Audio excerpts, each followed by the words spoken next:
आज 4थी आणि 7वी यांची शिष्यवृत्ती परीक्षा जिल्हा परिषद प्रशाला आणि लाल बहादूर शास्त्री विद्यालय आष्टी येथे सुरळीतपणे सुरू आहे. प्रशाला आष्टी येथे एकूण परीक्षार्थी 301 पैकी 294 विद्यार्थी परीक्षेला उपस्थित आहेत. 7 विद्यार्थी परीक्षेला अनुपस्थित आहेत. लाल बहादूर शास्त्री विद्यालय आष्टी येथे 234 विद्यार्थी परीक्षा देत आहेत. परीक्षा केंद्रावर परीक्षार्थी आनंदी आणि शांतमय वातावरणात परीक्षा सुरू असल्याचं प्रथमदर्शनी दिसून येत आहे.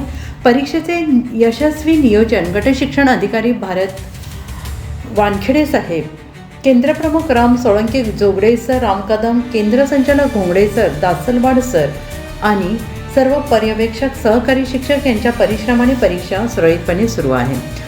परीक्षेला श्री नवल सर प्राचार्य, IPSH आष्टी कुलकर्णी सर, नजर sir, Deshmukh sir, Kadam sir, Chate sir, Waghmare sir, Deshmukh sir, सहकारी शिक्षक यांच्या सहकार्यातून परीक्षा यशस्वी होते आहे.